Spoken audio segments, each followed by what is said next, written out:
Bismillahirrahmanirrahim. Assalamualaikum warahmatullahi wabarakatuh. Innal hamdalillah nahmaduhu wa nasta'inuhu wa nastaghfiruh wa na'udzu billahi min shururi anfusina wa min sayyiati a'malina. Man yahdihillahu fala mudilla lahu wa man yudlil fala hadiya lahu. وأشهد أن لا إله إلا الله وحده لا شريك له وأشهد أن محمدا عبده ورسوله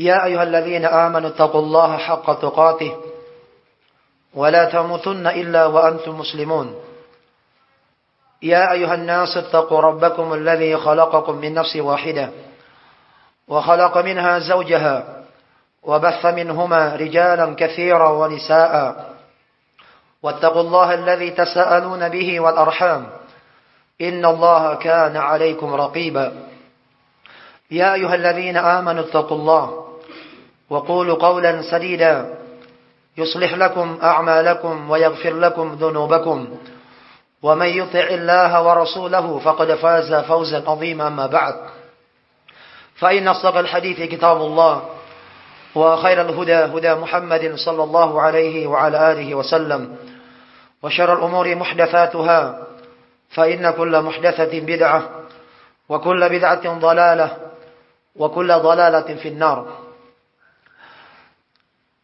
Ikhwani fi din wa akhwati fillah, saudaraku dan saudariku yang saya muliakan, yang semoga dirahmati Allah Subhanahu wa taala. Alhamdulillah,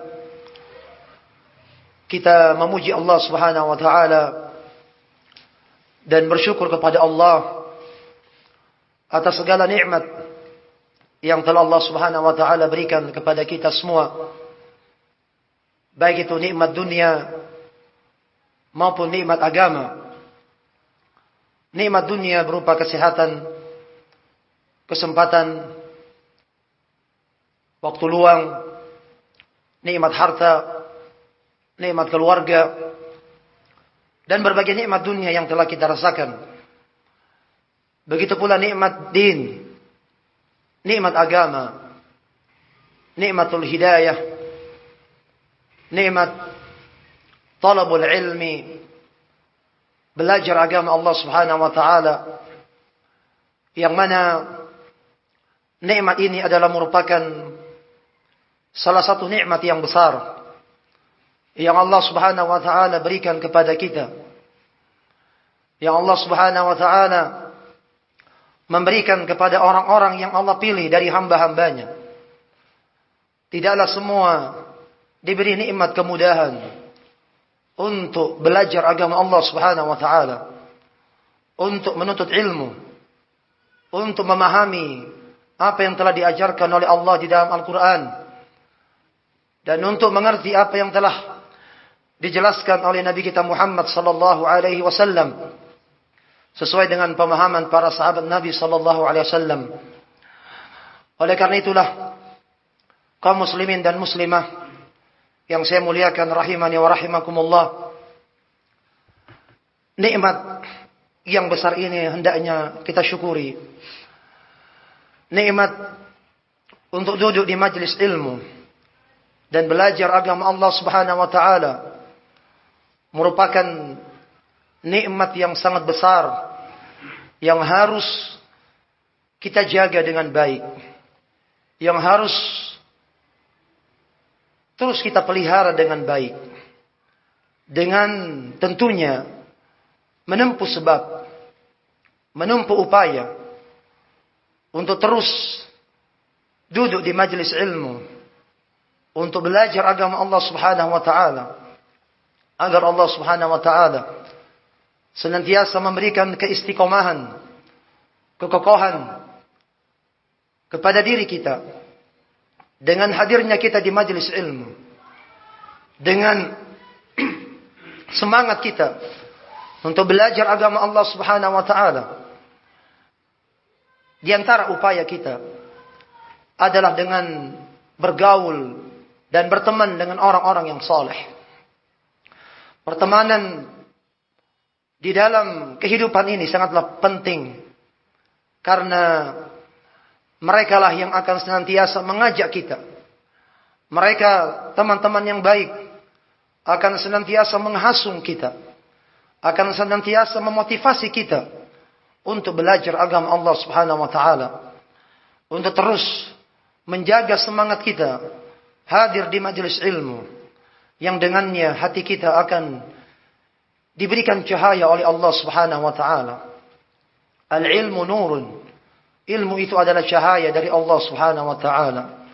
Sebagaimana yang dikatakan oleh Imam Syafi'i rahimahullah ketika mengatakan kepada Imam Waqi' rahimahullah mengadukan tentang dirinya.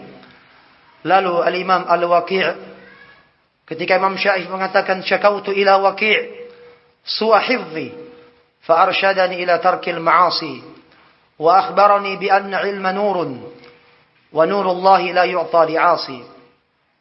Berkata Imam Syafi'i rahimahullah kepada Imam Waqi', saya mengadukan diriku kepada Imam Waqi' akan jeleknya hafalanku. Lalu kemudian Al-Imam Waqi' memberikan bimbingan kepadaku untuk meninggalkan kemaksiatan kepada Allah. Dan beliau memberikan khabar, menyampaikan kepadaku bahwasanya ilmu itu adalah cahaya dari Allah Subhanahu wa taala. Dan cahaya itu tidak akan diberikan oleh orang-orang yang bermaksiat kepada Allah.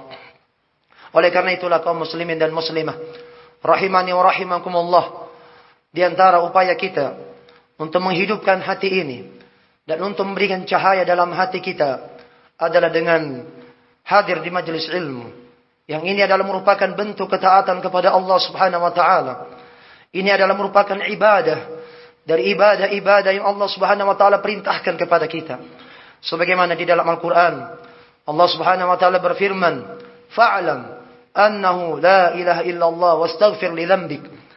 Fa'lam dalam surat Muhammad ayat yang ke-19. Fa'lam annahu la ilaha illallah. Ketahuilah kata Allah. Yang dimaksud dalam ayat ini, kata para ulama, i'lam bermakna ta'allam, wafham, wa tayaqqan. I'lam bermakna ta'allam, pelajarilah, ilmuilah. Allah memerintahkan kepada kita untuk belajar. Allah yang memerintahkan kepada kita untuk berilmu tentang agamanya. Wafham, dan pahamilah. Setelah Anda belajar, pahamilah apa yang Anda pelajari. Pahami apa yang Anda pelajari dari satu majlis ke majlis yang lainnya. Wa tayaqqan, dan yakinilah dari syariat Allah Subhanahu wa taala tersebut. Yakinilah ilmu yang Anda pelajari dari syariat Allah Subhanahu wa taala. Dan di antara hal yang utama yang dijelaskan oleh Allah dalam Al-Qur'an untuk seorang mempelajarinya, annahu la ilaha illallah, bahwasanya tidak ada sembahan yang berhak untuk disembah kecuali Allah. Wastaghfir li dzambik, dan minta ampunlah kepada Allah dari segala dosa-dosamu. Inilah perintah Allah Subhanahu wa taala kepada kita untuk terus belajar agama Allah Subhanahu wa taala. Dan juga bahkan Nabi kita Muhammad sallallahu alaihi wasallam dalam sebuah hadis yang sahih bersabda, "Talabul ilmi fariidatun 'ala kulli muslim." Menuntut ilmu itu wajib bagi setiap individu muslim dan termasuk di dalamnya muslimah. Kewajiban ini tentunya diperuntukkan bagi setiap individu muslim. Wajib bagi mereka untuk mengerti tentang agama Allah Subhanahu wa taala. Wajib bagi mereka untuk memahami agama Allah Subhanahu wa taala. Dan begitu banyak perkara urusan agama Allah Subhanahu wa taala, baik dalam urusan akidah, urusan tauhid, baik dalam perkara manhaj, metode dakwah, baik dalam perkara ibadah, demikian pula muamalah, demikian pula al-akhlaq wal adab, dan seluruh aspek-aspek dalam urusan agama ini. Wajib bagi kita untuk mengetahuinya, wajib bagi kita untuk mempelajarinya, wajib bagi kita untuk mengerti apa yang telah diajarkan oleh Allah di dalam Al-Quran dan apa yang telah dijelaskan oleh Nabi kita Muhammad sallallahu alaihi wasallam di dalam hadis-hadis yang sahih. Namun hal yang terpenting dari itu semua, wahai kaum muslimin dan muslimah rahimani wa rahimakumullah, ketika kita telah diberi kemudahan oleh Allah untuk hadir di satu majelis ilmu, untuk belajar agama Allah Subhanahu wa taala, maka yang pertama adalah jaga niat kita. Luruskan niat kita, ikhlaskan niat kita semata-mata untuk Allah Subhanahu wa taala. Semata-mata hanya mengharapkan pahala dari Allah, bukan karena yang lainnya. Kita tidak menginginkan sanjungan pujian dari manusia dengan hadirnya kita di majelis ilmu. Bukan itu tujuan kita. Bukan untuk dilihat oleh manusia, bukan untuk disanjung oleh manusia, dan bukan untuk menginginkan apapun dari sisi manusia. Maka hal ini sangatlah penting bagi kita untuk terus menjaga keikhlasan niat kita di dalam thalabul ilmi, di dalam mempelajari agama Allah Subhanahu wa taala. Mengapa demikian?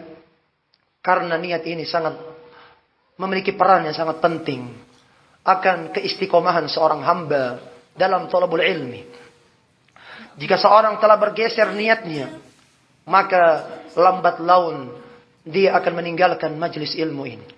Seorang yang akan jauh dari majelis ilmu, maka dia akan terpelanting dan akan dicabut hidayah dari Allah Subhanahu wa taala pada dirinya. Maka ikhlasun niyyah, mengikhlaskan niat dalam seluruh ibadah kita, termasuk dalam thalabul ilmi yang kita lakukan ini, adalah merupakan perkara yang sangat utama. Terus jaga niat kita, jaga keikhlasan kita dalam ibadah yang mulia ini. Kita tidak menginginkan apapun dari thalabul ilmi, dari belajar agama yang kita pelajari. Demikian pula hal yang utama yang juga tidak kalah penting dari itu, apa yang kita pelajari haruslah mencocoki petunjuk Rasulullah SAW. Apa yang kita pelajari dari ilmu syariat Allah dan Rasulnya harus mencocoki petunjuk Rasulullah SAW dan sesuai dengan pemahaman para sahabat Nabi Sallallahu Alaihi Wasallam. Demikianlah seorang Muslim di dalam mempelajari agama Allah Subhanahu Wa Taala yang mulia ini, sebagaimana yang telah kita sebutkan, yang sering kita dengarkan dari ucapan para ulama kita tentang ilmu yang kita pelajari adalah merupakan bagian dari agama Allah Subhanahu wa taala. Ucapan al-Imam Muhammad bin Sirin, demikian pula al-Imam Abdullah ibn al-Mubarak rahimahullah, "Inna hadzal ilma dinun, fanzuru amman ta'khuduna dinakum." Sesungguhnya ilmu ini yang kita pelajari adalah agama itu sendiri, adalah agama Allah Subhanahu wa taala. Fanzuru amman ta'khuduna dinakum. Oleh karena itu, perhatikanlah dari siapa kalian mengambil agama kalian. Inilah bimbingan dari para ulama kita, agar kita berhati-hati di dalam mempelajari agama Allah yang mulia ini. Kita tidak boleh serampangan di dalam belajar agama. Kita harus melihat selektif di dalam mempelajari agama yang mulia ini. Perhatikan dari siapa kalian mempelajari agama ini. Perhatikan bagaimana akidahnya. Perhatikan bagaimana manhajnya. Perhatikan bagaimana akhlak dan adabnya. Ini perkara yang sangat penting. Al-Imam Ibn Utsaimin rahimahullah ditanya, kepada siapa kita belajar? Tentunya, kata beliau, kepada seorang yang lurus akidahnya, yang benar akidahnya, yang lurus manhajnya, yang lurus metode dakwahnya, dan yang bagus akhlaknya. Demikianlah kepada dialah engkau belajar, kepada dialah engkau menuntut ilmu.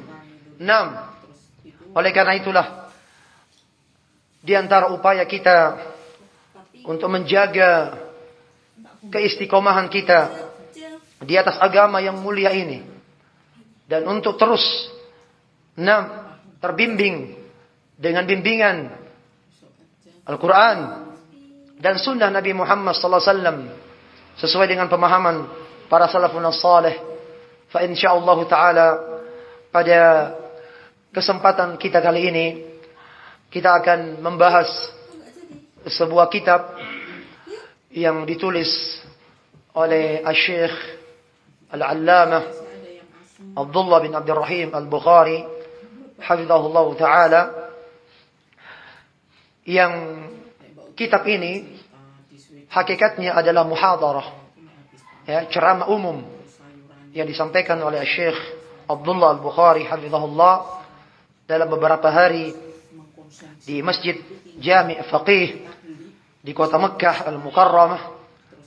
Nah, lalu kemudian kitab ini atau muhadarah ini ditranskrip dalam bentuk kitab, ya, lalu kemudian dicetak karena begitu besar dan begitu banyak manfaat yang didapatkan oleh kaum muslimin, terkhusus bagi orang-orang yang ingin berjalan di atas sunnah Rasulullah SAW, yang ingin berjalan di atas manhaj salaf, di atas jalannya para pendahulu yang saleh dari kalangan para sahabat dan orang-orang yang mengikuti jejak mereka dengan baik. Kitab ini diberi judul dengan Mahi As-Salafiyah. Apa itu As-Salafiyah?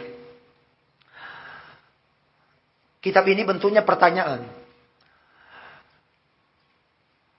Pertanyaan ini tidak hanya tertuju kepada kita, namun juga tertuju kepada siapa saja yang ingin mengetahui apa itu salaf, apa itu manhaj salaf, apa makna salafiyah. Kitab ini sangat penting untuk kita pelajari, disebabkan karena di hari-hari ini betapa banyak orang-orang yang menyadarkan dirinya dengan manhaj salaf. Betapa banyak orang-orang yang mengaku, mengklaim dirinya berada di atas dakwah salaf, berada dan berjalan di atas manhaj salaf. Klaim, pengakuan yang ada pada mereka ternyata tidak terbukti. Pengakuan mereka hanya sebatas pengakuan. Mereka mengaku berjalan di atas manhaj salaf. Mereka mengaku sebagai orang-orang yang mengikuti jalannya salafun saleh. Namun pada kenyataannya mereka menyelisihi jalannya salafun saleh. Mereka menyelisihi prinsip dakwahnya para salafun saleh. Maka berarti pengakuan mereka tidaklah berarti. Klaim-klaim mereka tidaklah berguna. Sekali lagi, dakwah ini tidak butuh. Tidak butuh pengakuan. Dakwah salafiyah tidak membutuhkan pengakuan semata. Namun dakwah salafiyah membutuhkan pembuktian.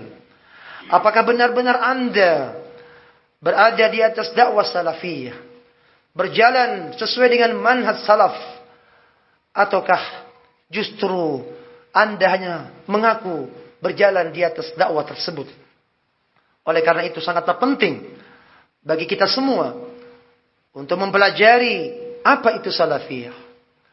Sehingga terkadang sebagian orang yang mungkin masih rancu atau bahkan belum mengerti dengan baik tentang jalan dakwah salafiyah, tentang makna salafiyah, tentang dakwah salafiyah. Oleh karena itulah Syekh Abdullah Al-Bukhari hafizahullah taala di dalam kitab yang ringkas ini beliau akan memaparkan kepada kita poin-poin pembahasan yang terkait dengan as-salafiyah, dan insyaallah beliau akan merinci satu persatu, dan beliau akan memilihkan 6 dari poin-poin pembahasan yang sangat penting dari berbagai pembahasan yang penting yang terkait dengan as-salafiyah. Namun sebelum beliau menjelaskan poin demi poin dari pembahasan inti dari kitab tersebut, beliau akan memberikan muqaddimah kepada kita. Dan begitulah uslub, metode para ulama ketika akan menjelaskan sebuah pembahasan, maka terlebih dahulu beliau memberikan muqaddimah. Beliau memberikan pembukaan, kalimat pembukaan kepada kita. Yang dengan kalimat itu kita akan bisa mengerti kemana arah pembahasan mereka. Kemana arah pembahasan yang akan mereka jelaskan kepada kita dari isi kitab tersebut.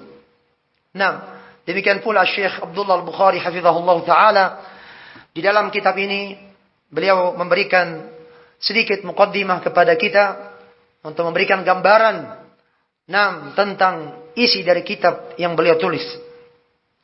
Fala haula wala quwata illa billah. Kita akan bacakan kalimat muqaddimah beliau, kalimat pembuka dari Syekh Abdullah Al-Bukhari hafizahullah. Setelah menyebutkan khutbatul hajah sebagaimana yang telah kita baca tadi, innal hamdalillah nahmaduhu wa nasta'inuhu wa nastaghfiruh wa na'udzu billahi min shururi anfusina wa min sayyiati a'malina may yahdihillahu fala mudilla lahu wa man yudlil fala hadiya lahu. Kemudian setelah itu beliau menyebutkan beberapa ayat sebagaimana yang sering kita dengarkan. Lalu kata beliau, amma ba'du, adapun setelah itu, fa inna asdaqal hadithi kitabullah, sesungguhnya sebaik-baik atau ucapan yang paling benar adalah Al-Quranul Karim. Sesungguhnya ucapan yang paling benar adalah Al-Quranul Karim. Wa khairal hadi hadi Muhammadin sallallahu alaihi wasallam, dan sesungguhnya sebaik-baik petunjuk adalah petunjuk Rasul Muhammad sallallahu alaihi wasallam. Wa syarrul umuri muhdatsatuha, dan sejelek-jelek perkara adalah perkara-perkara yang baru, perkara-perkara yang diada-adakan. Wa kullu muhdatsatin bid'ah, dan seluruh perkara-perkara yang baru, perkara yang diada-adakan adalah bid'ah. Wa kullu bid'atin dhalalah, dan setiap kebid'ahan adalah kesesatan. Wa kullu dhalalatin finnar, dan setiap kesesatan berada di dalam neraka. Wa ba'du, dan setelah itu. Nah, sekarang akan masuk pada kalimat pembuka beliau. Fa'abda'u bihamdillahi subhanahu wa ta'ala. Saya memulai dengan memuji Allah subhanahu wa ta'ala. Wa usni alaihi al-khaira kullahu. Dan saya memuji Allah, menyanjung Allah subhanahu wa ta'ala atas seluruh kebaikan yang Allah berikan. Fala khaira yudraku illa bi'aunihi ta'ala. Tidak ada suatu kebaikan pun yang didapatkan oleh seseorang kecuali dengan pertolongan dari Allah Subhanahu wa taala. Perhatikan kalimat pembuka ini penting. Di kalimat-kalimat para ulama begitu indah untuk kita dengarkan. Ya. Dan begitulah uslub dan metode mereka. Fala khaira yudriku atau yudraku illa bi'aunihi ta'ala. Maka tidak ada kebaikan pun yang bisa didapatkan oleh seorang hamba kecuali dengan pertolongan dari Allah Subhanahu wa taala. Wa inna min tamami fadlihi wa in'amihi alayya wa alaykum an hayya lana hadha al-liqa'a fi hadha al-balad al-mubarak Makkah al-Mukarramah. Dan sesungguhnya di antara kesempurnaan keutamaan Allah Subhanahu wa taala dan di antara kesempurnaan nikmat-nikmat Allah Subhanahu wa taala kepada diriku dan kepada kalian, an hayya lana hadzal liqa, yaitu Allah Subhanahu wa taala mengizinkan dan memudahkan bagi kita untuk berjumpa fi hadzal balad, di negeri ini al-mubarak Makkah al-Mukarramah, negeri yang diberkahi ini, yaitu Makkah al-Mukarramah. Jadi beliau, Syekh Abdullah Al-Bukhari, menyampaikan kalimat muqaddimah beliau, bahwasanya pertemuan kita ini tentunya adalah merupakan nikmat dari Allah Subhanahu wa taala. Ya, begitu pula pertemuan kita pada hari ini di tempat ini. Ya. Ini adalah merupakan karunia dari Allah. Ini adalah merupakan nikmat dari Allah Subhanahu wa taala. Allah mudahkan bagi kita untuk berjumpa dalam rangka untuk natadzakar, untuk saling mengingatkan, untuk bermajlis ilmu. Nah, Syekh Abdullah Al-Bukhari mengatakan, Allah Subhanahu wa taala telah memudahkan bagi kita untuk melakukan perjumpaan di negeri yang diberkahi ini, di Makkah Al-Mukarramah. Sebagaimana telah kita sebutkan, di Masjid Jami' Faqih, ya, yang berada di Jalan Aziziyah.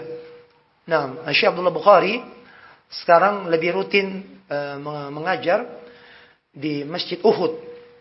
Ya, jadi beliau sekarang punya jadwal di kota Madinah. Ya, di kota Madinah, di Masjid Uhud.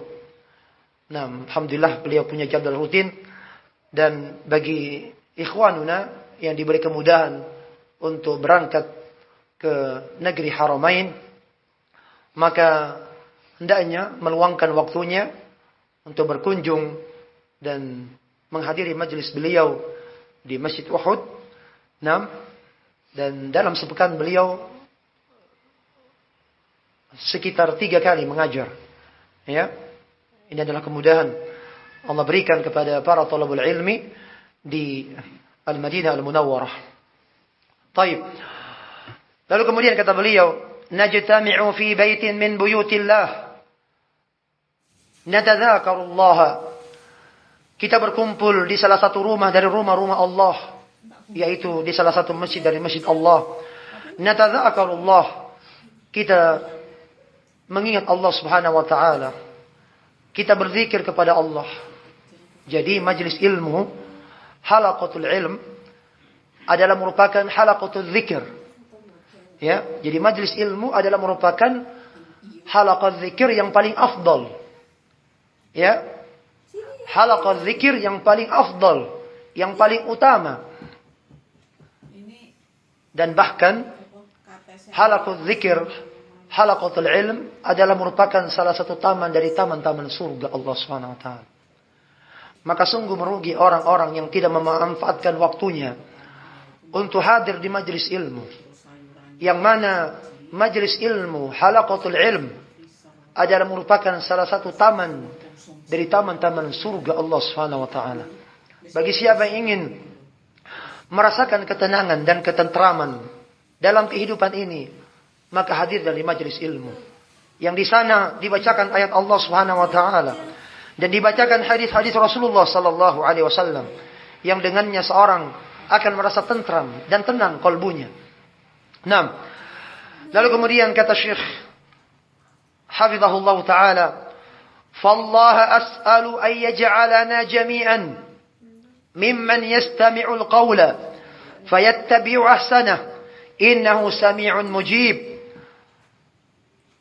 Maka hanya kepada Allah aku meminta agar Allah Subhanahu wa taala ay yaj'alana jami'an, agar Allah menjadikan kita seluruhnya mimman yastami'ul qawla, termasuk dari orang-orang yang mendengarkan suatu perkataan, yang mendengarkan suatu nasihat, fayattabi'u ahsanah, lalu kemudian dia mengikuti nasihat yang paling baik, dia mengikuti ucapan-ucapan yang paling terbaik.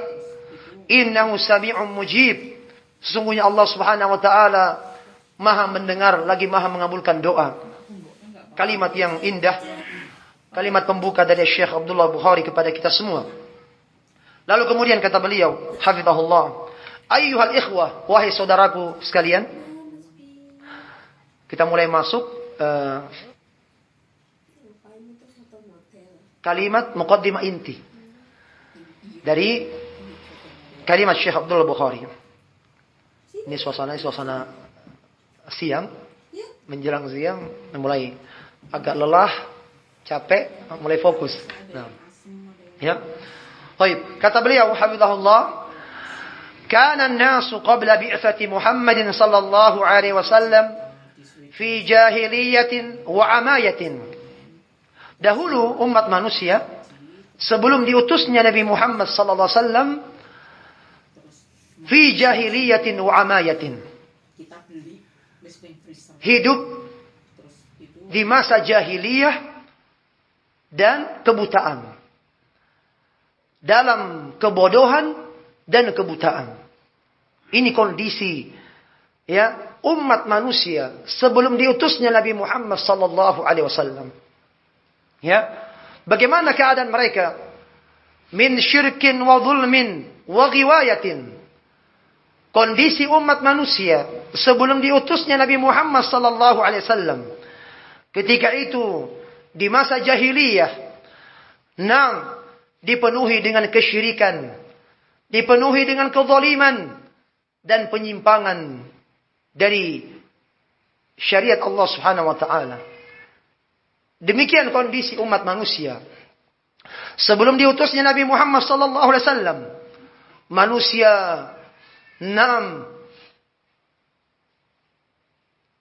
tidak memiliki arah, tidak memiliki tuntunan, tidak memiliki petunjuk. Kondisi yang sangat carut marut. Ketika itu manusia hidup bagaikan binatang. Ya, siapa yang terkuat maka dialah yang berkuasa. Yang lemah akan tertindas. Yang terjadi adalah hukum rimba. Bahkan lebih parahnya lagi, kondisi di masa itu terkhusus di kalangan Arab. Mereka menjadikan anak-anak perempuan mereka dikubur hidup-hidup. Bahkan ketika dibiarkan hidup, anak perempuan itu hidup di atas kehinaan dan kerendahan. Fala haula wala quwata illa billah. Kondisi yang demikian ini telah dijelaskan oleh Allah Subhanahu wa taala di dalam Al-Qur'an. Allah Subhanahu wa taala sangat murka kepada manusia ketika itu, baik dari kalangan ajam, orang-orang yang bukan Arab, maupun dari kalangan Arab.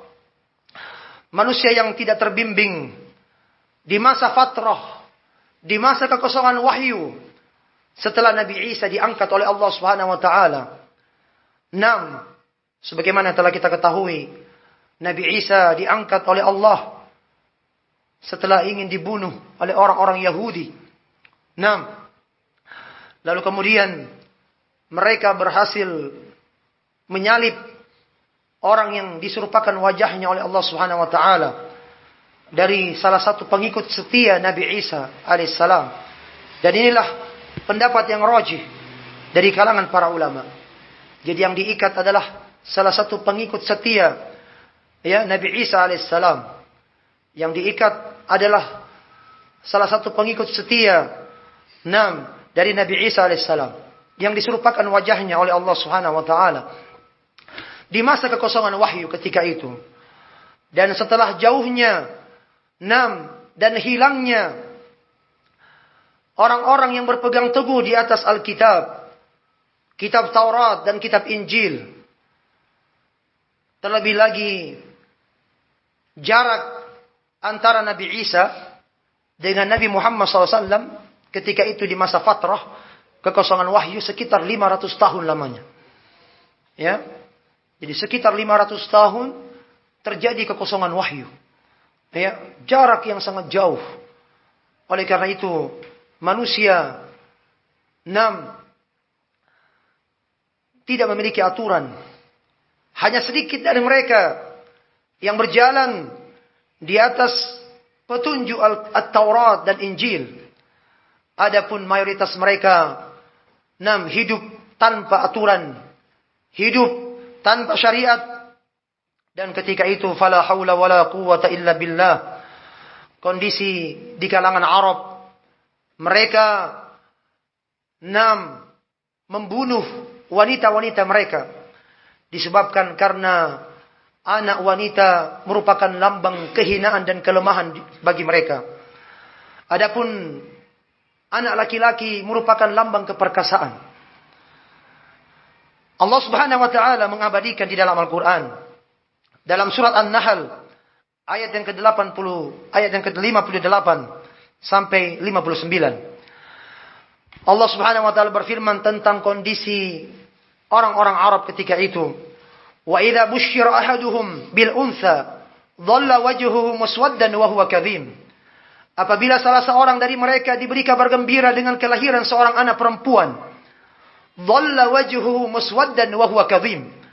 Wajahnya kemudian berubah menjadi merah kehitam-hitaman. Wa huwa kadhim, dalam keadaan marah, dalam keadaan murka.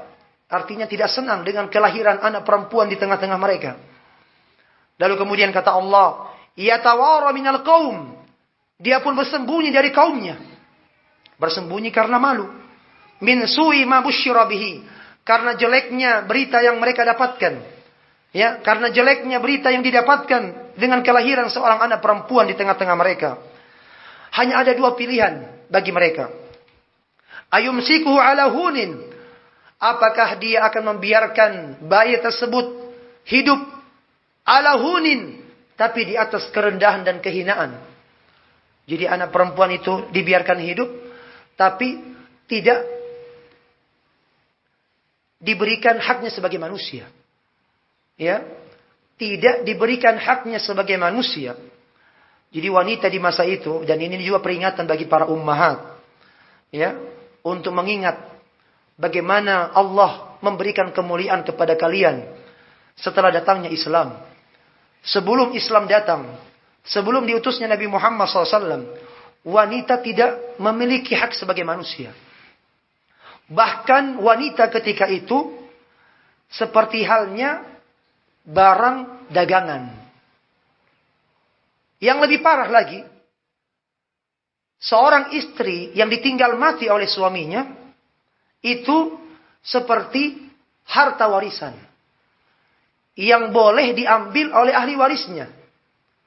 Jadi kalau seandainya anaknya yang berhak mendapatkan ibunya sendiri, maka dia boleh menzinahi ibu kandungnya sendiri. Begitu pula dari ahli waris yang lainnya. Jadi seperti halnya barang yang tidak punya nilai sedikit pun. Fala haula wala quwata illa billah. Dan ini kondisi wanita di masa itu. Penuh dengan kehinaan, penuh dengan kerendahan. Maka ketika ada seorang wanita lahir di tengah-tengah mereka, mereka tidak mau. Hanya ada dua pilihan bagi mereka. Apakah mereka akan membiarkan anak itu hidup tapi di atas kehinaan, am yadussuhu ala fit turab, am yadussuhu fit turab, ataukah dia akan mengubur anak itu hidup-hidup dalam tanah. Jadi hanya ada dua pilihan bagi mereka. Lalu Allah mengatakan, ala sa'a ma yahkumun. Alakan jeleknya apa yang mereka putuskan. Dua hal yang mereka sebutkan ini, itu jelek. Mengubur anak itu hidup-hidup, atau membiarkan anak itu hidup tapi di atas kehinaan. Fala haula wala quwata illa billah.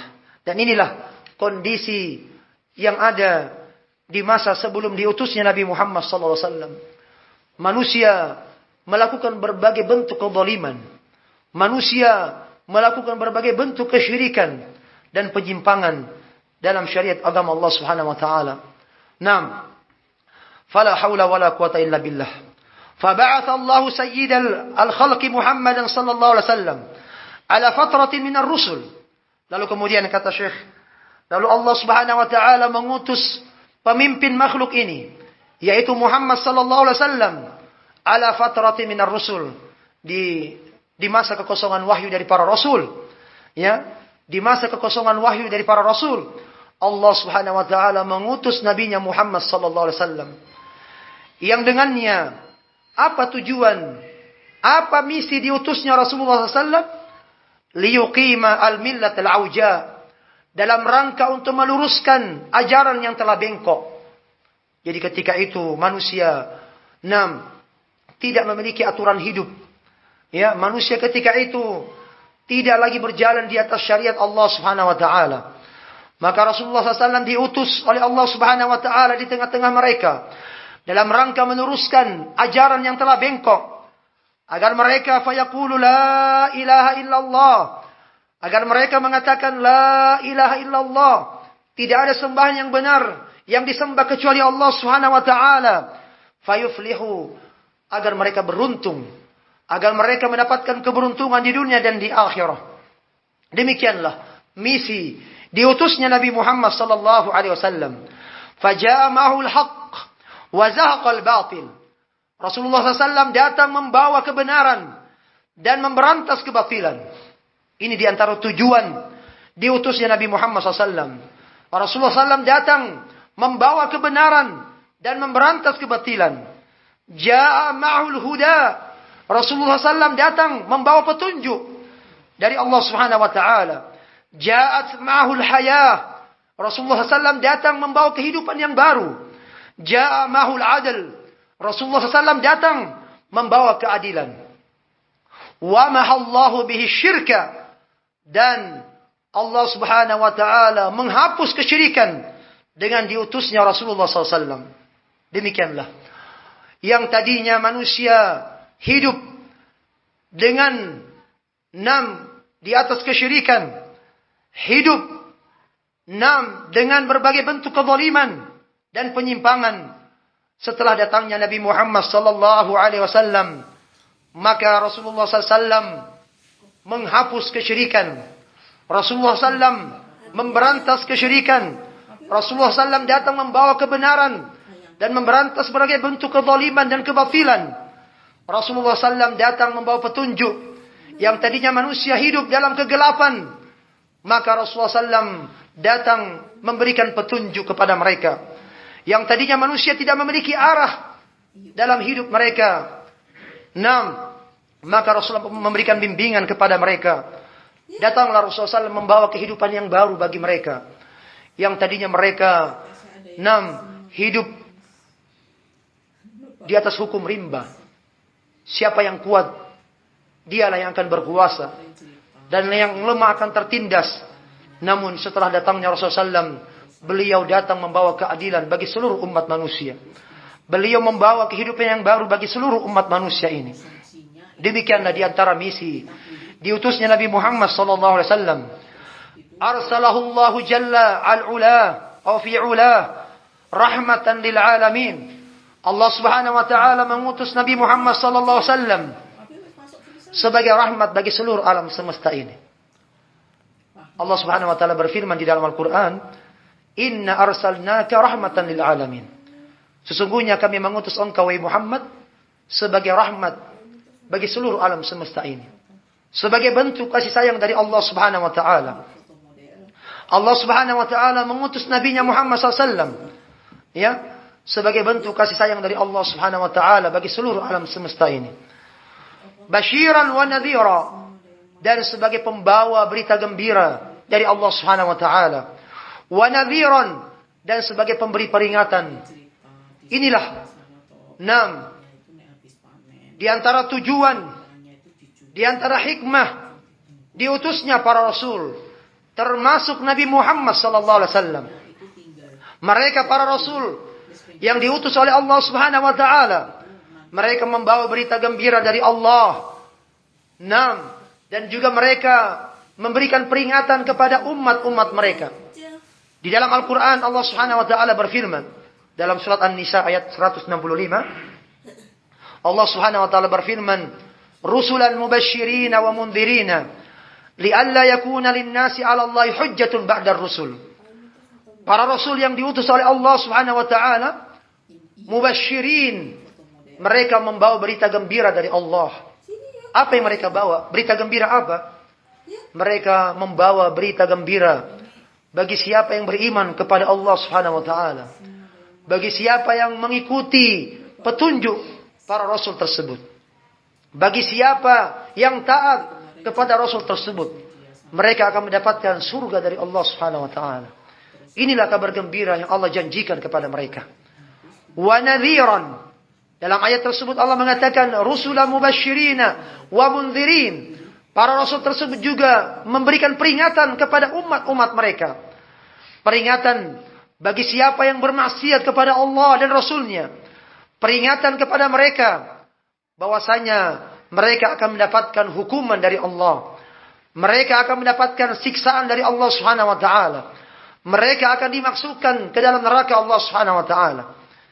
Nah, apa tujuan Allah mengutus para rasulnya di tengah-tengah umat ini? Ya, begitu pula Nabi Muhammad SAW. Li'alla yakuna lin-nasi 'ala Allahi hujjatun ba'da rusul. Agar supaya tidak ada lagi alasan bagi manusia di hadapan Allah setelah diutusnya para rasul tersebut. Jadi manusia nanti di hari kiamat tidak lagi ada alasan. Ya, saya tidak tahu, saya tidak mengerti, saya tidak tahu petunjuk, saya tidak paham, tidak pernah saya dengar. Tidak ada alasan bagi mereka. Ya, apalagi kita yang duduk di majelis ilmu. Anda sudah mendengarkan ayat, Anda telah mendengarkan hadis, Anda telah mendengarkan bimbingan para ulama yang menjelaskan tentang ayat dan hadis tersebut. Lalu apa argumen Anda?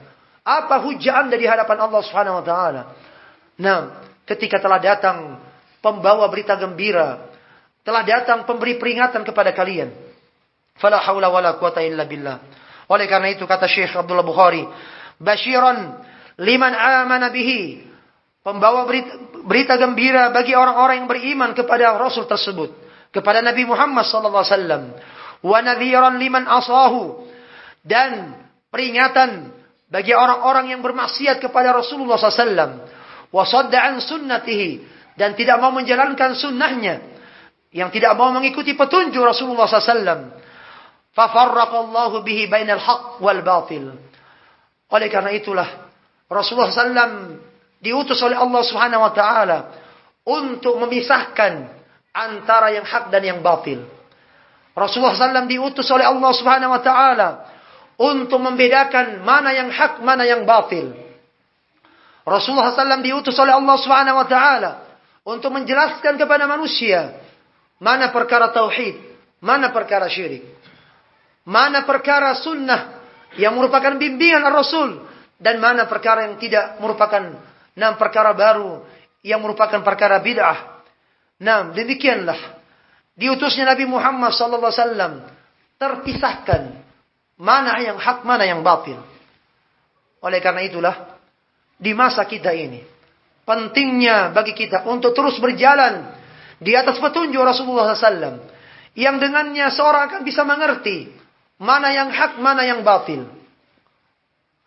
Pertanyaannya, bagaimana bisa Anda akan mengerti mana yang hak, mana yang batil jika Anda tidak belajar? Bagaimana bisa Anda mengerti mana tauhid, mana syirik jika Anda tidak belajar? Bagaimana bisa Anda mengerti mana yang merupakan sunnah Rasulullah dan mana perkara bid'ah jika Anda tidak belajar? Ya. Maka dengan thalabul ilmi, dengan belajar agama, Anda akan bisa mengerti dan memahami al-haq dan al-batil. Dan itulah diantara misi diutusnya Rasulullah SAW. Ar-Rasul sallallahu alaihi wasallam memisahkan dan membedakan mana perkara hak, mana perkara yang batil. Ar-Rasul sallallahu alaihi wasallam menjelaskan kepada manusia mana tauhid dan mana syirik, yang dengannya mereka pun terbimbing dengan bimbingan yang benar. Fala haula wala quwwata illa billah. Oleh karena itulah Allah Subhanahu wa taala, kata Syekh, di dalam Al-Qur'an Allah berfirman dalam surat Al-Maidah ayat yang ke-15 sampai ayat yang ke-16. Qala Allah jalla wa ala, qala Allah jalla fi ulah. Allah Subhanahu wa taala berfirman di dalam Al-Qur'an, "Ya ahlal kitab, qad ja'akum rasuluna yubayyinu lakum katsiran mimma kuntum tukhfuna minal kitab wa ya'fu an katsir." Wahai ahlul kitab, kalau kita mendengarkan Al-Qur'an, seruan Allah kepada ahlul kitab yang dimaksud adalah al-Yahud wan Nasara. Ya ahlul kitab, yani ya Ahlul kitab yang al-Yahud wan Nasara. Wahai orang-orang yang telah diberi Alkitab dari kalangan al-Yahud wan Nasara, qad ja'akum rasuluna, sungguh telah datang kepada kalian utusan kami, yaitu Muhammad sallallahu alaihi wasallam. Yubayyinu lakum katsiran mimma kuntum tukhfuna minal kitab, yang menjelaskan kepada kalian kebanyakan dari hal-hal yang telah kalian sembunyikan dari Alkitab. Jadi Alkitab itu telah mengalami perubahan. Kitab Taurat dan Injil telah mengalami perubahan di tangan orang-orang yang tidak bertanggung jawab. Ya. Oleh karena itu, Allah Subhanahu wa taala mengutus Nabi Muhammad sallallahu alaihi wasallam dan menjelaskan kepada umat manusia dari apa yang disembunyikan oleh orang-orang yang telah merubah At-Taurat dan Injil. Rasulullah menjelaskan kepada mereka tentang apa yang telah disembunyikan di dalam At-Taurat dan dalam Injil. Ya. Jadi kitab Taurat ini sudah mengalami perubahan. Injil demikian pula. Ya, mereka memasukkan orang-orang ya dari para pendeta-pendeta mereka, ya, tokoh-tokoh agama mereka. Mereka merubah Taurat tersebut. Mereka merubah Injil tersebut sesuai dengan kepentingan mereka. Ya, sesuai dengan keinginan mereka. Ya. Fala haula wala quwata illa billah. Oleh karena itulah Allah Subhanahu wa taala di dalam ayat ini menjelaskan kepada kita bahwasanya sungguh telah datang kepada kalian utusan kami yang akan menjelaskan kepada kalian kebanyakan dari apa-apa yang telah kalian sembunyikan dari Alkitab. Wa ya'fu an katsir, dan dia memberikan maaf dengan pemaafan yang banyak. Qad ja'akum minallahi nurun wa kitabun mubin. Sungguh telah datang kepada kalian dari Allah Subhanahu wa taala nurun, cahaya, wa kitabun mubin, dan kitab yang jelas yaitu Al-Qur'anul Karim. Nanti kita akan terangkan di dalam ayat ini, ya. Bisa dilihat dalam Al-Qur'an ayat surat Al-Maidah ayat ke-16. 15 sampai 16. Bahwasanya dalam ayat ini Allah menyebutkan kata nurun, yang dimaksud adalah Nabi Muhammad sallallahu alaihi wasallam. Ya. Jadi sungguh telah datang kepada kalian dari Allah nurun, yaitu Nabi Muhammad sallallahu alaihi wasallam. Wa kitabun mubin, kitabun mubin yaitu Al-Qur'anul Karim. Ya, kitab yang jelas. Kitab yang jelas yang tidak mengalami perubahan sedikit pun mulai ketika diturunkan Al-Qur'an sampai di hari kiamat nanti. Ya, jadi Al-Qur'an berbeda halnya dengan kitab-kitab yang sebelumnya. Al-Qur'an Allah Subhanahu wa taala yang akan menjaganya. Allah Subhanahu wa taala yang akan menjaga Al-Qur'an tersebut sampai hari kiamat nanti. Allah Subhanahu wa taala telah menyebutkan di dalam Al-Qur'an bahwasanya inna nahnu nazzalna dzikra wa inna lahu lahafizun. Sesungguhnya kamilah yang telah menurunkan Al-Qur'an dan kamilah yang akan menjaganya. Jadi Al-Qur'an tidak ada seorang pun yang bisa merubahnya. Tidak ada seorang pun yang bisa merubah Al-Qur'an. Sungguh telah datang kepada kalian dari Allah Subhanahu wa taala cahaya dan kitab yang jelas. Yahdi bihillahu man ittaba'a ridwanahu subulas salam. Allah Subhanahu wa taala memberikan petunjuk dengan Al-Qur'an tersebut kepada orang-orang yang mengikuti keridhaan Allah Subhanahu wa taala. Dan Allah Subhanahu wa taala akan memberikan petunjuk dengan Al-Qur'an tersebut kepada orang-orang yang berjalan di atas jalan-jalan keselamatan. Allah Subhanahu wa taala akan memberikan petunjuk kepada mereka di jalan-jalan keselamatan. Wa yukhrijuhum minadh-dhulumati ilan nur, dan Allah akan mengeluarkan mereka dari kegelapan menuju kepada cahaya. Biiznihi, dengan izinnya. Wa yahdihim ila siratim mustaqim, dan Allah akan memberikan petunjuk kepada mereka kepada jalan yang lurus.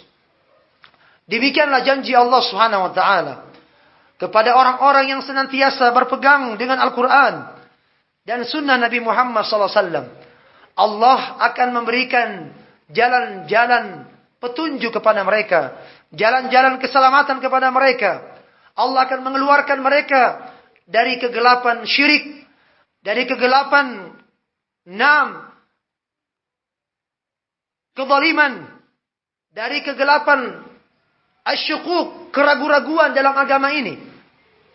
Jadi terkadang ketika seorang berjalan di atas agama ini, terkadang datang keraguan-raguan pada dirinya. Tentunya keraguan-raguan itu tidak lain disebabkan karena mereka jauh dari bimbingan Al-Quran dan Sunnah Rasulullah SAW. Sesuai dengan pemahaman para sahabat. Ketika seorang mengerti Al-Quran, ketika seorang paham hadis Rasulullah SAW, dan paham penjelasan para ulama, maka dia tidak akan pernah ragu di dalam agama ini. Dia tidak akan pernah ragu ketika dia berjalan di atas kebenaran. Allah yang membimbingnya di atas cahaya yang terang benderang. Tapi saya ragu, Ustaz. Ragu kenapa? Ya ragu. Anda ragu karena Anda belum faham dalil. Di dalam Al-Quran, di dalam hadis, Al-Quran jelas menjelaskan ayat tentang hal ini. Hadis Rasulullah SAW gamblang, jelas tentang permasalahan ini. Apalagi keterangan para ulama yang menjelaskan tentang ayat tersebut dan hadis tersebut. Ini kan sifatnya umum ya. Ya, kalau kita masuk pada contoh lebih khusus, ya, kita akan paham. Nah, apa contohnya? Contohnya, Allah Subhanahu wa taala menyatakan di dalam Al-Qur'an, "Innallaha la yuhibbu man kana mukhtala fakhura." Ini jelas ayatnya An-Nisa. Ini contoh ya, supaya kita kan kalau gamblang-gamblang dari tadi kan umum. Nah, kita ini kapan sih intinya Ustaz? Nah, sabar. Ya, segala hal itu butuh muqaddimah dulu. Ya. Butuh pendahuluan. Tapi ini sudah mulai matanya berkunang-kunang Ustaz. Nah, makanya saya kasih contoh. Ya, supaya tidak berkunang-kunang matanya, dikasih contoh. Kalau contoh kan mulai terbuka lagi matanya. Innallaha la yuhibbu man kana mukhtalan fakhura. Sesungguhnya Allah Subhanahu wa taala tidak suka dengan orang yang sombong lagi membanggakan dirinya. Paham ayat ini? Paham ya? Allah itu tidak suka dengan orang yang sombong lagi membanggakan dirinya. Fakhur, bangga diri. Ya, membanggakan dirinya dengan kelebihan-kelebihannya. Ya, dengan keutamaan yang Allah berikan kepadanya. Ya, baik dari sisi agama maupun dari sisi dunia. Allah tidak suka orang yang sombong. Allah tidak senang orang yang berbangga dengan kelebihan yang Allah berikan kepadanya. Allah telah berikan kepadanya ilmu. Dia kemudian sombong. Dia kemudian bangga dengan ilmunya. Dia diberikan oleh Allah harta. Dia sombong dengan hartanya. Dia bangga dengan harta yang banyak yang ada pada dirinya. Ingat, Allah tidak suka dengan orang yang sombong lagi membanggakan diri. Iya kan? Ayatnya jelas. Jelas ya? Perlu diklarifikasi ayatnya ini? Perlu diperbaiki? Enggak ya? Ayatnya jelas. Gamblang. Halas?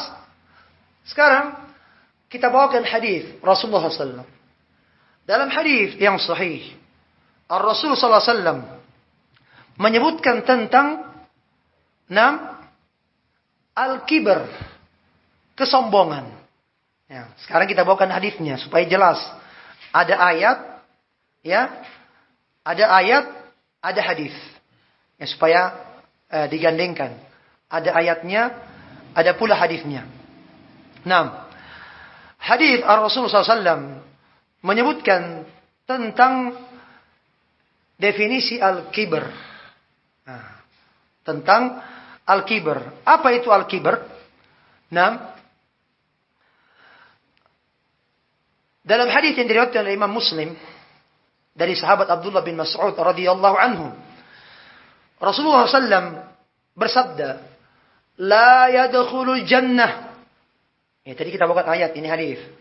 Nah ini.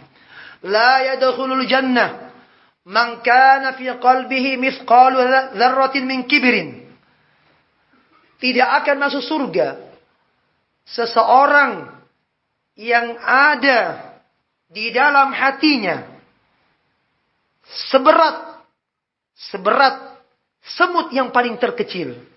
Jadi zarrah itu dijelaskan para ulama, makna zarrah ya, di antara makna zarrah adalah an-namla as-saghirah, semut yang paling kecil. Ya, jadi zarrah, kalau mendengar kata zarrah itu maknanya an-namlatus saghirah, semut yang kecil. Ya. Rasulullah mengatakan, tidak akan masuk surga seseorang yang ada di dalam hatinya seberat semut yang paling kecil. Sifat kesombongan. Ya.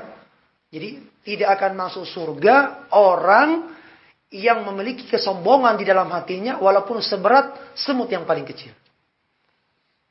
Jadi sombong ini bahaya kan? Nah, para sahabat ketika itu bertanya kepada Rasulullah.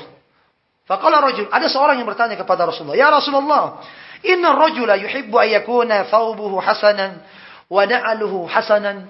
Ya Rasulullah, ada seorang itu suka jika pakaiannya itu bagus. Ya kan? Suka jika alas kakinya, sandalnya itu bagus. Apakah itu yang namanya sombong? Jika orang pakaiannya bagus, indah, elok dilihat, bagus dipandang, ya begitu pula alas kakinya, sandalnya, ya bagus. Apakah yang seperti itu sombong? Maka Rasulullah mengatakan, qala innallaha jamil yuhibbul jamal. Sesungguhnya Allah itu maha indah dan menyukai keindahan. Jadi bukan seperti itu yang namanya sombong. Kalau pakaian Anda bagus, ya pakaiannya Anda bagus, alas sendal Anda bagus, itu bukan kesombongan. Karena Allah suka dengan keindahan. Allah itu maha indah dan menyukai keindahan. Lalu Rasulullah mengatakan, al-kibru batarul haq wa ghamtun nas.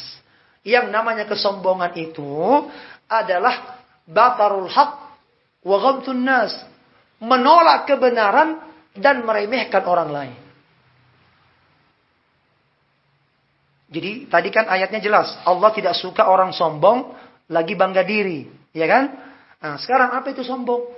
Sombong itu jika Anda menolak kebenaran yang sampai kepada Anda dan Anda meremehkan orang lain. Apakah salah satu di antara keduanya atau kedua-duanya?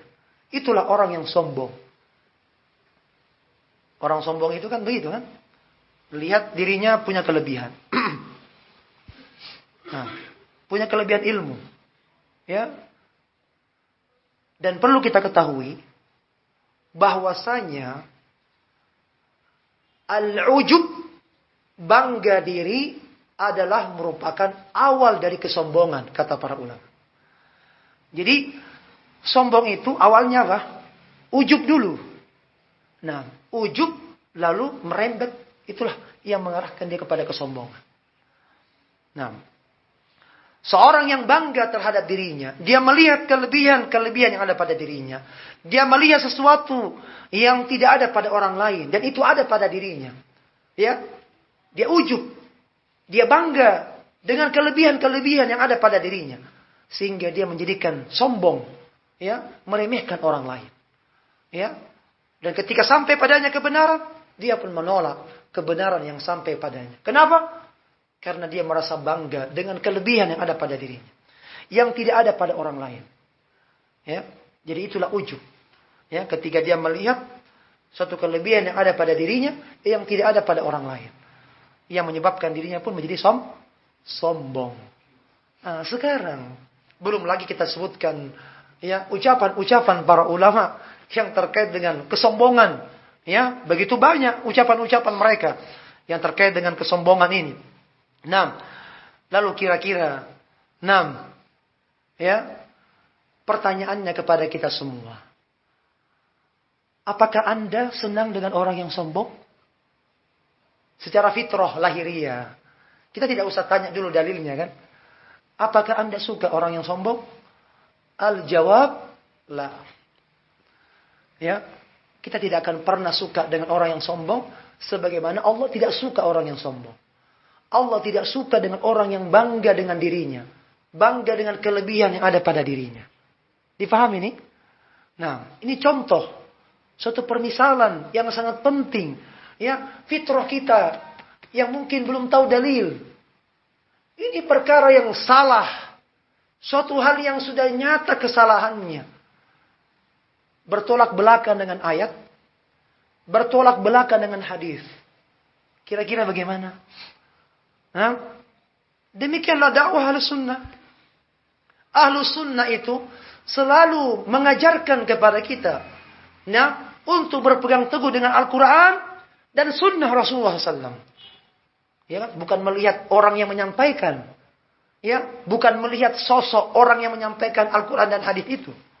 Ya. Nah, karena terkadang ada sebagian orang menyampaikan Al-Quran dan hadis sesuai dengan hawa nafsunya. Ya, sesuai dengan keinginannya. Fala haula wala quwata illa billah. Nah, jadi inilah contoh ya yang terkait dengan apa yang kita sampaikan ini tadi. Nah, betapa pentingnya seseorang untuk berjalan di atas Al-Quran dan Sunnah Rasulullah SAW. Ya, dalam segala aspek kehidupannya. Itu tadi contoh. Ini kan masih banyak contoh-contoh yang lain. Yang mungkin ya bisa masuk nanti dalam materi kita nanti. Nah, fala haula wala quwata illa billah. Baik. Di dalam ayat ini dijelaskan oleh para ulama tafsir. Masih disebutkan. Ini masih kita baca ya. Kalam Muqaddimah Syekh Abdul Bukhari. Syekh Abdul Bukhari menukilkan tafsir Ibnu Jarir At-Tabari rahimahullah.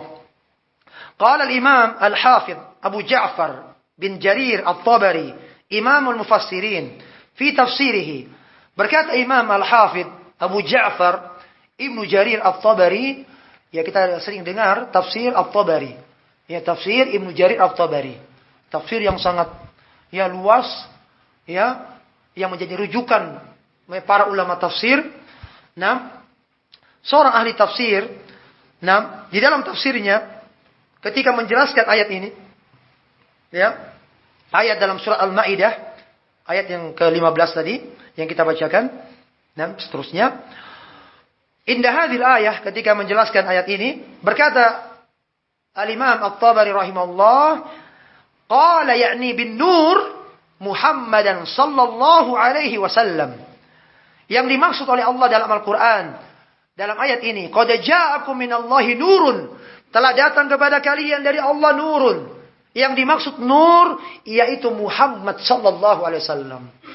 Jadi Muhammad datang itu membawa keadilan yang tadinya manusia di atas kezaliman, yang tadinya manusia melakukan berbagai bentuk kezaliman, Rasulullah SAW membawa keadilan kepada mereka. Ketika itu Rasulullah SAW datang, membawa kebenaran, memberantas kebatilan. Rasulullah SAW datang, untuk menghancurkan kesyirikan. Di tengah-tengah manusia ketika itu. Rasulullah SAW juga datang, membawa petunjuk kepada manusia. Demikianlah Nabi Muhammad SAW diutus oleh Allah Subhanahu Wa Taala sebagai nur, cahaya. Alladzi anara Allahu bihil haqq, yang Allah Subhanahu Wa Taala menerangi kebenaran ini dengan diutusnya Nabi Muhammad. Ya, yang Allah Subhanahu Wa Taala menerangi kebenaran dengan diutusnya Nabi Muhammad. Wa azhara bihil Islam, dan Allah menampakkan Islam ini dengan diutusnya Nabi Muhammad. Wa mahaqa bihi syirka, dan Allah Subhanahu Wa Taala menghancurkan dan menghapuskan kesyirikan dengan diutusnya Nabi Muhammad SAW. Fahuwa nurun liman istanara bihi SAW yubayyinu bihil haqq. Intah kalamu rahimahullah.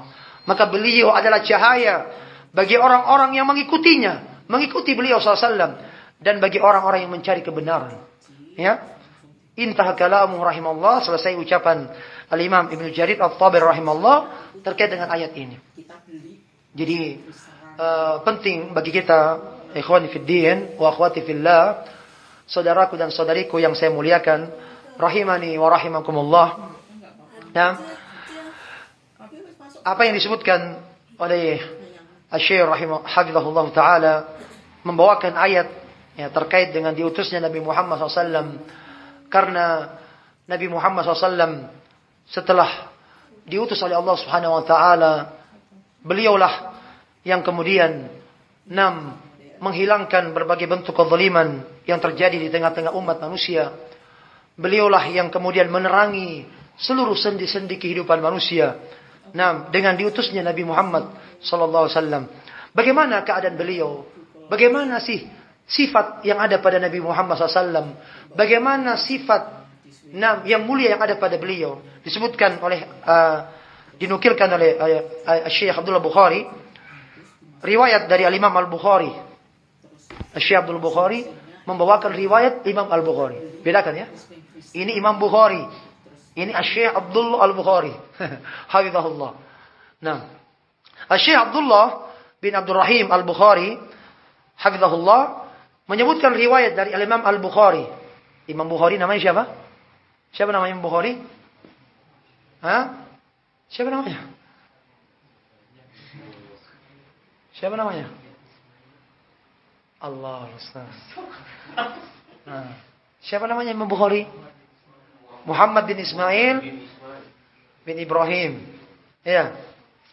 Al-Mughirah ya. Berisbah. Al-Bukhara. Taib. Al-Bukhari ya. Abu Abdullah. Jadi namanya bukan Al-Bukhari. Bukhari itu tempat kelahirannya, Bukhara. Ya. Di Bukhara. Nisbah kepada tempat kelahiran beliau. Ya, seperti juga Imam Nawawi. Ya, desa Nawa. Fala haula wala quwwata illa billah. Baik. Al-Imam Al-Bukhari dalam sahihnya meriwayatkan an Atha ibn Sa'ib rahimahullahu taala. Ya, nanti kalau mungkin lanjut kitab ini bagus dipegang kitabnya. Apa? Ya. Boleh nanti di print bisa diikuti sambil dilihat ya. Dari Atha bin Sa'ib rahimahullah. Jadi Atha ini tabi'in. Berkata Atha bin Sa'ib rahimahullah, laqitu Abdullah bin Amr ibn As. Saya bertemu dengan Abdullah bin Amr ibn As, sahabat ya yang mulia. Faqultu lahu. Lalu saya pun bertanya kepada Abdullah bin Amr ibn As, bertanya kepadanya, akhbirni an sifati Rasulullah sallallahu alaihi wasallam fi Taurah. Kabarkan kepadaku tentang sifat Rasulullah SAW yang ada di dalam kitab Taurat. Mungkin kita bertanya-tanya, kenapa Atha bin Sa'ib ini bertanya kepada Abdullah bin Amr tentang sifat Rasulullah dalam kitab Taurat. Perlu kita ketahui bahwasanya Abdullah bin Amr bin As salah satu sahabat yang banyak menguasai kitab Taurat. Ya, sahabat Abdullah bin Amr bin As radhiyallahu anhuma salah satu sahabat yang banyak mengetahui tentang kitab Taurat. Ya, jadi pernah dalam suatu peperangan beliau mendapatkan 2 kantong besar yang berisi tentang Taurat. Ya, dan beliau menguasai dengan baik ya kitab Taurat tersebut. Ya, tapi jangan main-main. Ya, jangan sampai saya juga bisalah baca kitab-kitab yang lain. Anda tidak paham, hati-hati. Orang-orang yang berilmu yang harus melihat ya adanya perubahan atau tidaknya. Taib. Di dalam kitab Taurat disebutkan beberapa sifat Rasulullah SAW. Oleh karena itu, Atha bin Sa'ib yang merupakan murid dari Abdullah bin Amr bin As bertanya kepada Abdullah bin Amr bin As, kabarkan kepada aku tentang sifat Rasulullah SAW yang ada dalam kitab Taurat. Maka berkata Abdullah bin Amr bin As, ajal, ya tentu saya akan kabarkan kepadamu. Wallahi, demi Allah, innahu lamawsufun fit Taurati bi ba'di sifatihi fil Quran. Demi Allah, kata Abdullah bin Amr bin As, sungguh Rasulullah SAW, Nabi Muhammad SAW benar-benar telah disifati di dalam kitab Taurat dari sebagian yang telah disifati di dalam Al-Quran. Jadi ada sebagian juga terdapat dalam Al-Quran. Ya, juga ada dalam kitab Taurat. Difaham ya? Jadi sudah ada dalam kitab Taurat yang ada di dalam Al-Quran. Jadi sama. Apa yang ada dalam Al-Quran ya, itu juga ada dalam kitab Taurat. Apa di antara sifat beliau? Lalu kemudian disebutkan di antaranya. Di antara sifat Nabi Muhammad SAW di dalam Al-Quran, Allah Subhanahu wa taala berfirman, "Ya ayyuhan nabiyyu, inna arsalnaka syahidan wa mubasysyiran wa nadhira." Wahai Nabi, sesungguhnya kami mengutus engkau sebagai saksi bagi umatmu, wa mubasysyiran, sebagai pembawa berita gembira, wa nadhiran, dan sebagai pemberi peringatan. Ini di antara sifat yang disebutkan di dalam Al-Quran. Nah, sekarang yang disebutkan dalam kitab Injil lanjutannya. Ya, jadi kemudian Abdullah bin Amr bin As menyebutkan sifat Nabi yang disebutkan dalam kitab Taurat. Mohon maaf, bukan Injil. Dalam kitab Taurat. Wa hirzan lil ummiyin, sebagai penjaga ya bagi orang-orang yang ummi. Nah, orang-orang yang ummi maksudnya orang-orang yang tidak bisa membaca dan menulis. Jadi Nabi tidak bisa membaca dan tidak bisa menulis. Nah, tapi ternyata Allah Subhanahu wa taala menurunkan Al-Qur'an sebagai mukjizat yang terbesar ya di tengah-tengah manusia ketika itu, orang-orang yang sangat pandai membaca dan menulis. Ya. Jadi kenapa Allah Subhanahu wa taala menurunkan Al-Qur'an dan menjadikan Nabi Muhammad tidak bisa membaca dan tidak bisa menulis? Ya, karena ketika itu orang-orang Arab sangat mahir dalam membaca dan sangat mahir dalam menulis. Jika Nabi Muhammad pandai membaca dan pandai menulis, serta-merta mereka akan menuduh itu buatan Muhammad. Al-Quran buatan Muhammad. Dia akan pandai menulis. Dia akan pandai membaca. Kemudian dia akan menulis Al-Quran tersebut. Nah, itu diantara hikmah Allah menjadikan nabinya tidak pandai menulis dan tidak pandai membaca. Nah, kemudian kata Abdullah bin Amr menjelaskan tentang sifat Nabi Muhammad di dalam kitab Taurat. Anta abdi wa rasuli, engkau adalah hambaku dan utusanku, kata Allah. Jadi dalam Taurat disebutkan Nabi Muhammad, engkau adalah hambaku dan utusanku. Samaituka al-mutawakkil, saya menyebut engkau sebagai al-mutawakkil, orang yang senantiasa bertawakal. Ya, saya menamai engkau dengan al-mutawakkil, orang yang selalu bertawakal kepada Allah. Laisa bifaddin wala ghalidhin wala sakhabin fil aswaq. Rasulullah SAW bukan orang yang keras lagi kaku. Ya, bukan orang yang kaku, keras. Dan bukan pula orang yang suka berteriak-teriak di pasar. Itu Nabi kita Muhammad SAW. Ya, jadi Nabi Muhammad SAW adalah seorang yang sangat lemah lembut. Rasulullah SAW bukan orang yang sangat kaku dan keras. Dan begitulah dakwah salafiyah. Ya, dakwah ini tidak pernah mengajarkan kita bersikap ekstrim. Ya, dakwah ini bukan dakwah yang kaku. Dakwah ini bukan dakwah yang keras. Tidak demikian. Ya, dakwah ini yang disebutkan oleh Allah Subhanahu wa taala di dalam Al-Qur'an. Nah, tentang Nabi kita Muhammad sallallahu alaihi wasallam, ya, di dalam surat Al-Imran ayat yang ke-159 Allah Subhanahu wa taala berfirman, "Fabima rahmatin minallahi linta lahum walau kunta faddan ghalidhal qalbi lam faddu min hawlik." Ya.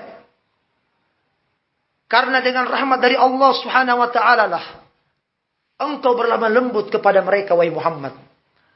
Walau kunta faddan ghalidhal qalbi, kalau seandainya engkau ya kaku, lagi keras hati, ya kasar, lagi keras hati, ya niscaya mereka akan pergi dari sekitarmu. Ya kan? Jadi sifat manusia itu umumnya senang dengan kelemah lembutan. Nah, gak ada orang yang suka dengan kekerasan. Ente, kamu,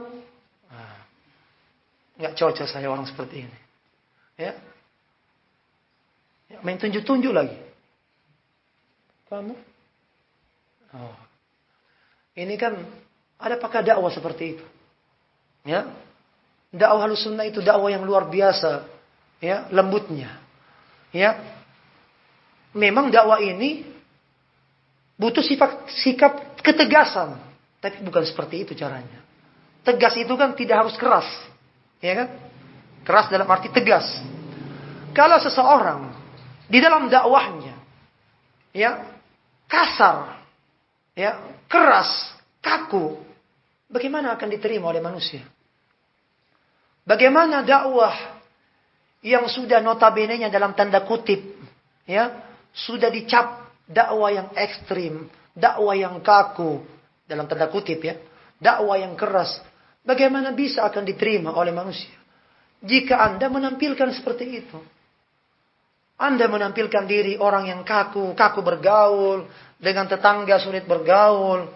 Loh, memangnya dakwah ini melarang bergaul dengan tetangga? Justru yang ada, kita dianjurkan untuk berbuat baik kepada tetangga. Tapi kan kita ada rambu-rambunya, begitu maksudnya. Bukan tapi kan melabrak, bukan.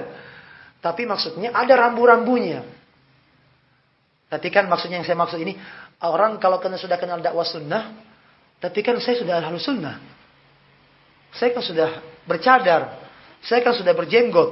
Loh, bagaimana bisa bergaul dengan tetangga yang tidak demikian? Lah, ini kan keliru. Ya. Kita kan sudah belajar, berarti ada rambu-rambunya, ada aturannya. Tetap bergaul dengan tetangga. Berbuat baik kepada mereka. Saling memberi hadiah kepada mereka. Begitu yang diajarkan oleh Rasulullah. Ya, begitu yang diajarkan oleh para sahabat. Ya, berbuat baik kepada tetangga kita. Berbuat baik dengan orang lain. Nah, berlemah lembut kepada mereka. Jangan sampai dakwah yang kalian berjalan di atasnya, dalam tanda kutip, sudah dianggap kaku, keras, ekstrim. Lalu kalian menampilkan orang yang kaku. Orang yang keras dalam sikap-sikapnya. Maka tidak demikian dakwah Ahlussunnah. Ya. Dan itu termasuk bagian dari akhlak yang diajarkan oleh Rasulullah SAW. Dan telah diingatkan oleh para ulama. Jangan sampai dengan sikap-sikap yang seperti itu, kalian justru membuat lari manusia dari dakwah tauhid. Dengan sikap kaku kalian, dengan sikap keras kalian, justru kalian yang membuat lari manusia ini dari dakwah sunnah, dari dakwah tauhid. Kalian penyebabnya. Maka jangan melakukan hal seperti itu. Ya, jangan sampai kalian menjadi sebab orang-orang itu tidak suka dengan dakwah tauhid. Orang-orang itu tidak suka dengan dakwah sunnah. Nah, dengan sikap keras dan kaku yang ada pada kalian. Fala haula wala quwata illa billah. Coba perhatikan. Ar-Rasul sallallahu alaihi wasallam dalam kitab Taurat disebutkan, Rasulullah SAW bukan orang yang kasar lagi keras, bukan orang yang kaku dan keras, bahkan bukan orang yang suka berteriak-teriak di pasar. Bukan orang yang suka teriak-teriak di pasar, kata Abdullah bin Amr bin As menyebutkan tentang sifat Rasulullah SAW yang ada dalam Taurat. Jadi orang yang sangat baik keadaannya, orang yang sangat lembut, ya. Taib. Orang yang sangat hikmah, bijaksana, ya. Demikian keadaan Rasulullah SAW. Wala yadfa'u bis-sayyi'ati sayyi'ah. Ini perhatikan lagi. Dan Rasulullah SAW bukan orang yang suka membalas kejelekan dengan kejelekan pula. Jangan sampai kita, wah itu dia suka, saya harus balas. Saya tidak terima. Ya. Keluarga saya sudah dijelek-jelekan. Ini demikian. Saya tidak terima. Bukan begitu Nabi kita. Nabi kita Muhammad SAW tidak pernah membalas kejelekan yang ditimpakan kepada beliau dengan kejelekan pula. Dan itu ciri, sifat yang harus kita contoh. Sifat yang harus kita teladani dari Nabi kita Muhammad SAW. Justru yang ada, kejelekan itu dibalas dengan kebaikan. Tapi sudah kelewat batas, Ustaz. Ya, sudah terlalu. Sabar kan ada batasnya. Ya, salah. Sabar itu tidak ada batasnya. Iya kan? Iya kan? Sabar ada batasnya enggak? Ada enggak batasnya sabar? Enggak ada batasnya. Jadi ucapan orang yang mengatakan sabar juga itu kan ada batasnya. Itu ucapan yang salah. Kenapa? Karena Allah mengatakan innama yuwaffas sabiruna ajrahum bighairi hisab. Sungguhnya hanyalah orang-orang yang akan disempurnakan pahala mereka Sungguhnya hanyalah orang-orang yang sabar yang akan disempurnakan pahala-pahala mereka bighairi hisab, dengan tanpa batas. Jadi pahala orang yang sabar itu tanpa batas. Jadi makanya sabar juga tidak ada batasnya. Nah, dipahami ya? Ya, jadi jangan sampai Anda membalas kejelekan dengan kejelekan. Jangan. Tahan. Tapi kenapa tapi? Tapi saya sudah sakit hati. Ya, saya sudah sakit ini. Sabar. Ya, jangan membalas kejelekan dengan kejelekan.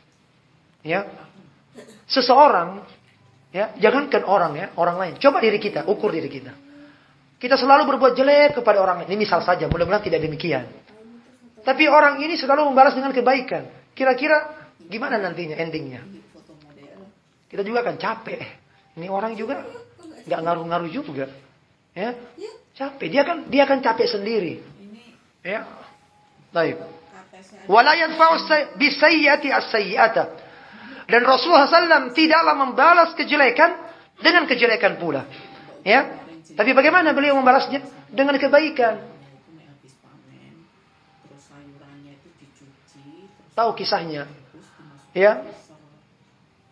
Rasulullah SAW sangat senang, sangat menyayangi pamannya Hamzah bin Abdul Muttalib. Ya kan? Ketika itu Hindun bin Utbah yang merupakan istri Abu Sufyan radhiyallahu anhu yang memakan bagian dalam jantung Hamzah, ya. Yang ketika itu dia menyuruh budaknya untuk membunuh Hamzah bin Abdul Muttalib. Kalau engkau berhasil maka saya akan bebaskan engkau sebagai orang budak. Dan berhasil dibunuh oleh budak Hindun bin Utbah. Setelah itu dia membelah tubuhnya Hamzah, ya, dan kemudian memakan, ya, organ tubuh yang ada, ya, organ tubuhnya Hamzah bin Abdul Muttalib. Tapi dia tidak sampai menelannya karena lain-lain, kemudian dia muntahkan. Hindun bin Utbah yang merupakan istrinya Abu Sufyan radhiyallahu anhu, yang di masa itu juga masih menjadi kafir dan kafirah di masa perang Uhud. Fala haula wala quwata illa billah. Setelah mereka diberi hidayah oleh Allah masuk ke dalam Islam, Rasulullah SAW tidak membalas. Rasulullah SAW tidak memberikan balasan dari apa yang telah dilakukan oleh mereka. Iya kan? Coba kita perhatikan. Di perang Uhud, seluruh pimpinan-pimpinannya diberi hidayah oleh Allah masuk ke dalam Islam. Abu Sufyan pimpinan utamanya masuk Islam. Khalid bin Walid pimpinan sayap kanan masuk Islam. Ikrimah bin Abi Jahal, pimpinan sayap kiri pasukan musyrikin, masuk Islam. Hindun bin Utbah yang juga, ya, wanita yang sangat getol, memberikan motivasi semangat untuk berperang melawan kaum muslimin, yang merupakan istri Abu Sufyan radhiyallahu anhu, pimpinan perang, juga diberi hidayah masuk ke dalam Islam. Apakah Rasulullah SAW membalas, ya, dari apa yang telah dilakukan oleh mereka? Tidak. Ya kan? Ketika itu Hindun sebelum masuk Islam menangis, ya, dengan apa yang telah dilakukannya kepada Hamzah bin Abdul Muttalib. Tapi Rasulullah SAW memaafkannya. Luar biasa. Ya, begitulah Nabi kita Muhammad SAW.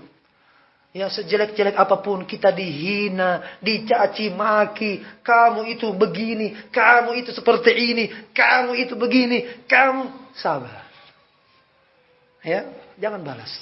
Biarkan aja orang itu. Ya, jangan melawan. Jangan mengikuti gayanya. Jangan ikuti metodenya. Ya, dia menjelekkan Anda, merendahkan Anda. Terus demikian.